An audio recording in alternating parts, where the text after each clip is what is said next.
and the only way she will acknowledge us being there is if the dog starts barking and we are let in through the back patio, because that's how the dog goes in and out. Otherwise, everything's locked up like Fort Knox, and I don't know if that's part of her anxiety or whether she's really wanting to keep us out. I can't go see Mom anymore because she accuses me of stealing, and she won't let me in the house. Okay. And to add to that, I have to point out too that I have had a family heirloom in my possession for over 3 or 4 months now, and it's very dear to something that my great grandfather made that my mom said I could take home to repair. And I think the only reason that has not been used against me as an accusation of stealing is because David didn't know about it. Exactly. Okay. Yeah. Okay. Wow. Unfortunately, have you all tried to confront David or have a conversation with David? So that's the strategy you would recommend? It's really how much. I would probably go that route first, or not necessarily confronting, but having a conversation of, can we just sit down and talk about Mom? Because the common ground is Mom, and we all love Mom, and we want the best for Mom. Yeah. And I've tried that once with David. Like? I brought back an item a long time ago that my mom had given to me because she thought I would like it, and I brought it back, and David was there, and I told them both that I brought it back because I didn't want to be accused of stealing it later on. And David just shrugged his shoulders, and he didn't seem to be very receptive to the whole issue of or concerned about why I would bring it back. And Mom wasn't very helpful either about that. But I've tried to talk to him about it, but not after that. Is there maybe a strategy for approaching him about it that you would recommend? Yeah. Yeah. It's hard because I have a brother. So, really, you could say, again, we all care about Mom, and we're worried, and we really want to do what's best for her, for everybody involved. Can't we come together to discuss that? I would be more than willing to meet with David or meet with all of you, and him included, to have that discussion. But if he's going to continue to undermine you all, and here's the thing, undermine you all, and her dementia is not going to get better. It's only going to get worse. And undermine you guys as the powers of attorney, you might be forced to do something more drastic, like such as petition for relief of elder abuse. Because what's his end goal? Is his end goal to isolate her from you guys? Yes. Is there money there that he's wanting? Because at this point, yes. If he's trying to, my concern would be if he would change the powers of attorney. Yes. All of that. Yes. So if that is occurring, that right now, that would be what under elder abuse law is called undue influence. By the sheer fact that we love our children, most of us, that is considered undue influence. And so you may have to take him to court later down the road, or we could have a conversation about, I think the first step, the first step would be trying to get her in to see a neuropsych to see where she is with her cognitive ability. Because if he does change the powers of attorney, that might be challenged by you guys saying, I don't know if Mom has wherewithal to do that at that time, to change, to fully understand what she's doing, to enter into a legal document. So I would approach getting a neuropsych as soon as you can. But if you want to really jump in front of this train, so to speak, then it would probably be guardianship. So that with a neuropsychologist, is that something we have to work through her doctor to have a referral? Yeah. Her neurologist would have to do that. And you say it's like 3 to 6 months? Just for a neurologist, ask for a neuropsych referral. She has a new neurologist. Her old one retired. Oh, did he? Can Dr. Amin make that, or her personal doctor make that referral? Yes. I think she did for Lisa. I think that's how Lisa got in. Yeah. Okay, so I can ask Dr. Amin for a neuropsych evaluation. Yes. And like I said, if you guys are worried that he's in the process of changing documents such as powers of attorney, the only way really to stop that would to file for an emergency guardianship and conservatorship and stop it right in its tracks and then move forward with the neuropsych and see where she is in her cognitive ability. I don't know if I'm worried yet about that, I but thought he attempted already. No, No. not that I'm aware of. but the I only thought he and her didn't go to a lawyer. They had an appointment one time set up a while back because there was a note left on the I would think it was to set up a will for David. Okay. I don't know. Maybe. I'm not aware of I'm not either. Okay. aware of anything of undermining what Jason. Changing conservative or changing power of attorney. He didn't attempt to do that. Not that I'm aware of. Okay. But the only thing potentially we're aware of is that mom's talked about she has her portfolio with Edward D. Jones with cashing that out. I mean, she's talked about that a couple times.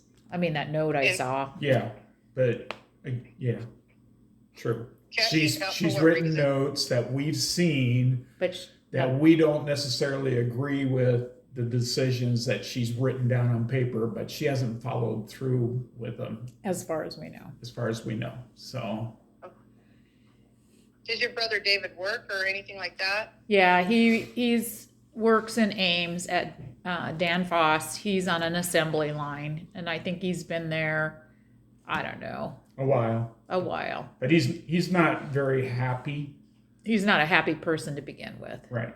Yeah, that's Okay. another big thing. Oh boy. I mean, really, I guess I'm not being very helpful, but I mean, ultimately it's your decision as a family. How do you want to proceed? Do you want to proceed with going through the doctor and getting the referral and go down the route of seeing where mom is cognitively? I so. think And if she isn't able to make decisions, and then you guys would know, and then those powers of attorneys that you have right now would be activated, and then you guys are the card holders as to what can happen, and it doesn't matter what David wants. I think we want to do that, but should we be pursuing at the same time the guardianship, or It depends on how you guys. The only way I would advise you to pursue guardianship is if he was in the process or even thinking about changing those powers of attorneys papers, because then it gets really messy.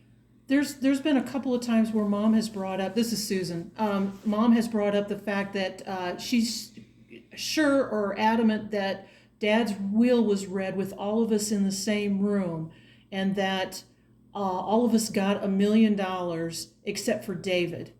And she's brought it up at least twice that I know of. I don't know where that comes from, but we consoled her and said that it sounds like a wild dream that you had, thinking it was a dream, but I don't know where she came up with that or what brought it on. But Yeah.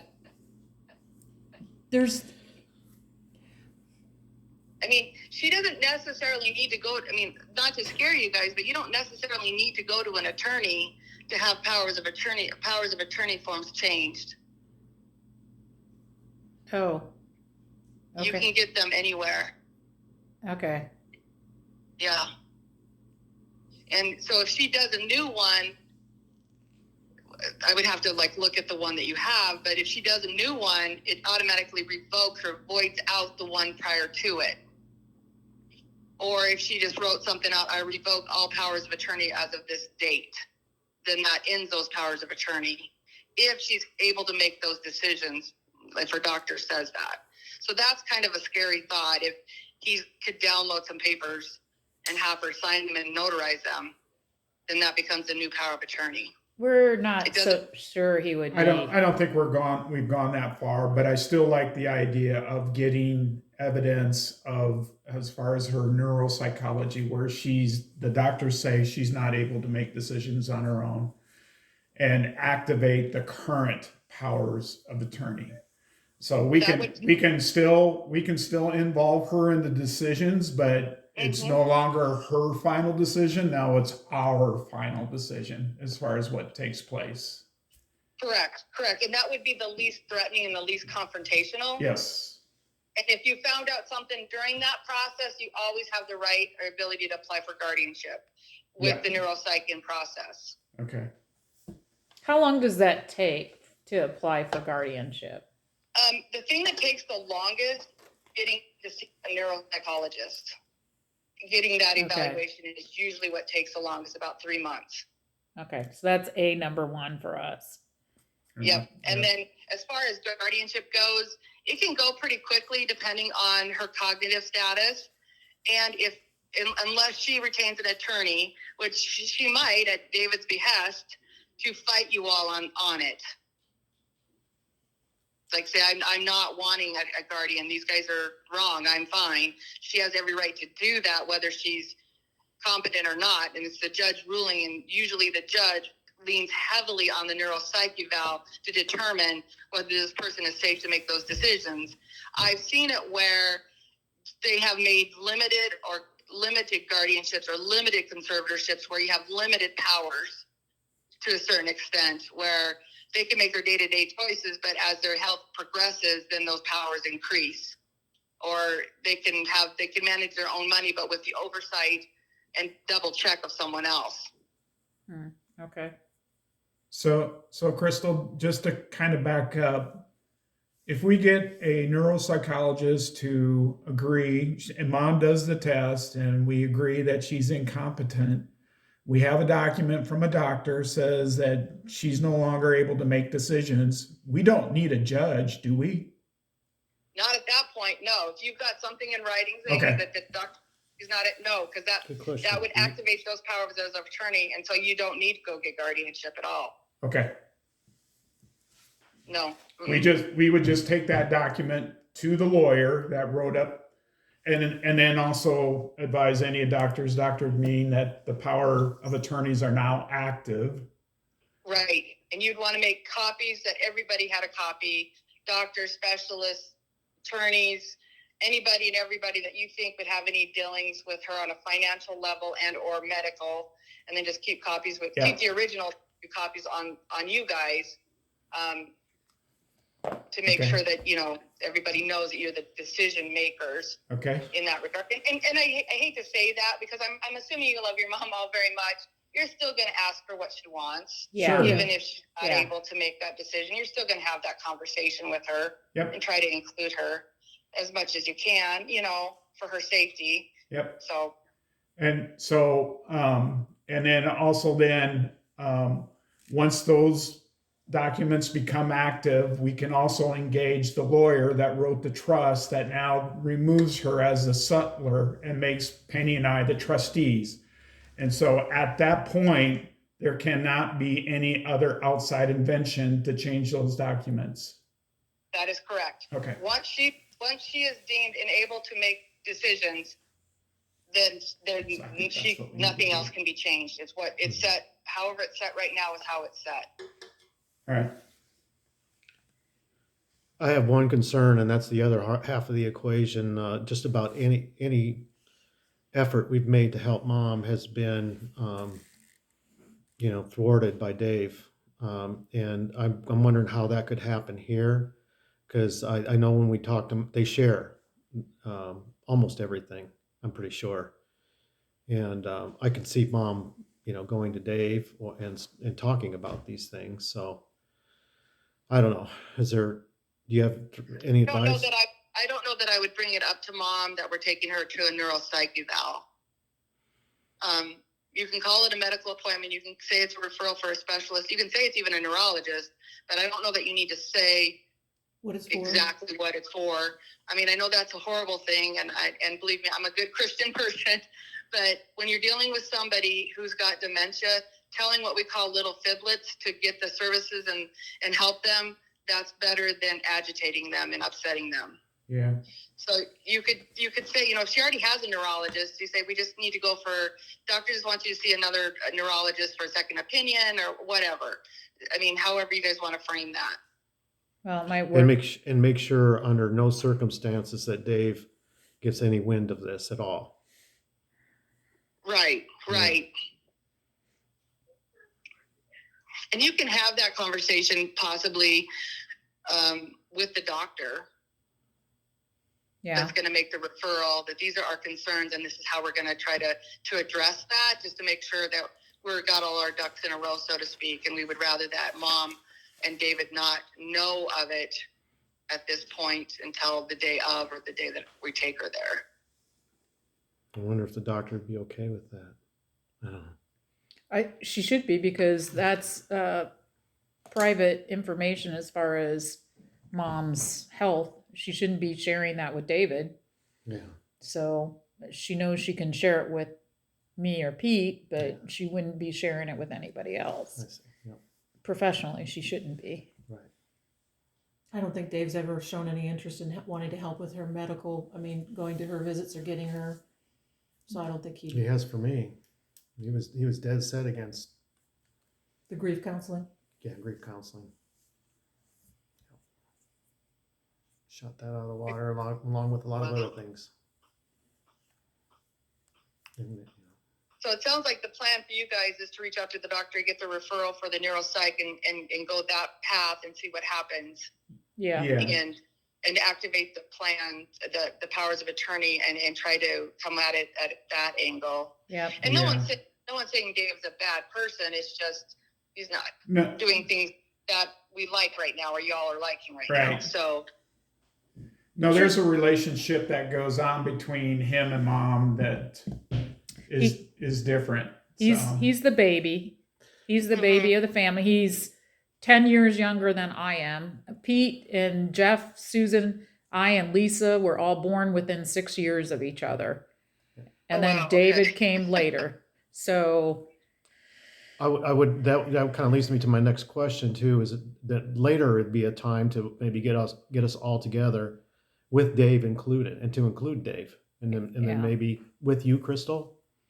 of course, yeah. I don't know if this is something we should talk about, but it'd be nice to have. Things would go a lot better if we could mend some fences too that way, because it's just he's not. He told me a couple of years ago that he's not going to acknowledge my existence, and hasn't. So. Oh. Yeah. So what? I'm going to jump in here, Jeff. So what I kind of see happening is if we go through the plan, where mom has the neuropsychical evaluation, if it's proven anonymously, if it's proven that she's incompetent, then we take the steps to make sure that these documents that have been written, the powers of attorney, the trust, have been changed to reflect that. And then at that point, that's when I see we engaging Dave in the conversation as far as, how can we make mom's life better? And I'm kind of hoping some other events will occur that things will be found that supposedly I taken. Right, that we can then engage in a conversation with them saying, okay, you guys are wrong. Confront them at that point, but we don't know if that's going to happen or not. So I don't think. Do you want to confront? Yes, Dave or mom? Both at the same time. Crystal, how do you come on that? I don't know that it would probably do your mom more harm if you confronted her, especially if she's got some some cognitive impairment. Even with the physical evidence in front of her. It's an emotional. It's just going to be, it'll confuse her. Yeah. She's just going to say, "Oh, you brought it back," or "Where did it come from?" Or even maybe possibly forget that she Well, you. She's supposed to be looking over my shoulder as I'm searching for this. So I'm trying to create a situation where she can't do those things. She can't think of that. She can't. But she like can't I said, Pete. She can't reason. Even if she sees those things, she's not gonna. So when folks get dementia, usually it's the front part of their brain, the executive functioning part that goes first, that impulse, and then reasoning. Being able to rationalize with them is gone. Well, if it doesn't work for mom, it should work for Dave, right? Correct, yes. Just for leave Dave, mom out of sure, it. Yeah. but not for your mom. Yeah. Okay. Well, Dave had to go to a football game Saturday, so. Oh. I just wanted to add, though, a couple other things that kind of aggravate me about Dave, and I don't know if mom just made this up or not, but David talked about owning the house at my father's funeral, which I thought was ghastly. And he doesn't deny doing that either. And the other thing is mom's talked about him taking her car shopping to go around and look for a new car for David a couple of times. So I don't know if it was mom's idea or if that was David's or what, but we made light of it and tried not to make a big deal, but I just don't understand where that's coming from. Well, I mean, from my experience, unfortunately, it's them just planting the seed. I really don't have a place to live, or I'm going to be homeless, or I sure hate to see this house go for sale. Planting those seeds and then continuing to build on them until the point where then it's mom's idea to give the house to David or to the person. Well, I've been planting seeds with David, trying to explain to him how the will is written, that he is getting the house. He's the first one that gets it, but there's confusion on the process. And so they have a copy of the trust that was written that talks about the process. And I've tried to ask them, let me know when you have a question or whatnot. But I've tried to impress on David that he's the first one that gets the house. An option to buy the house. Yeah, an option about, you need to not say gets, because I think he might interpret that to mean that he doesn't have to pay for it. No. Right. No. I would make sure about that. Okay. I mean, yeah, option anyway. to buy. He'll have the first option to buy. That's Say the way that, it was Susan. explained to me and the reason we did That- that was for. That's the way it is. It's the option. He has the first option to buy it. yeah. He would- Basically, the estate is split equally between the six of us. And then he can take those funds to buy the house at a price that we agree upon. If he's still Okay. alive. And if he still wants it. And if he still wants it. And after going through yard cleanup, he doesn't know if he wants it. So, I'm getting a little emotional about it. But I think, I've been trying to coach David on some of the things related to what the current documents are, that he doesn't have to feel anxious about the house, that he gets the first option. He's very sentimental. Saturday, when I tried to declutter and move a chair, he got very emotional about it because he has emotional attachment to things. So there's you have to handle him with kid gloves as well as mom. So. Okay. Sure. So would you say they enable each other then? Yeah. Yes. Yes, Oh, very definitely. Yeah. Okay. Yeah. but I would say it's more so David than mom. There was that thing with the chair where mom bought a new chair and he made her take it back. Oh no. Well, yeah. Okay. Yeah. Well, I'm here. You guys have any more Okay. questions for me? You've been very helpful, Crystal. Crystal, thank you so much for your guidance And on this. Yeah. You guys can call me anytime. This is my direct work cell. Anytime you have questions. And if you need to meet with David or want me to meet with David, just let me know. Okay? Okay. Okay. Okay, Thank you. Thank You're you. very welcome. Get better. Alrighty. Bye-bye. Bye. Bye.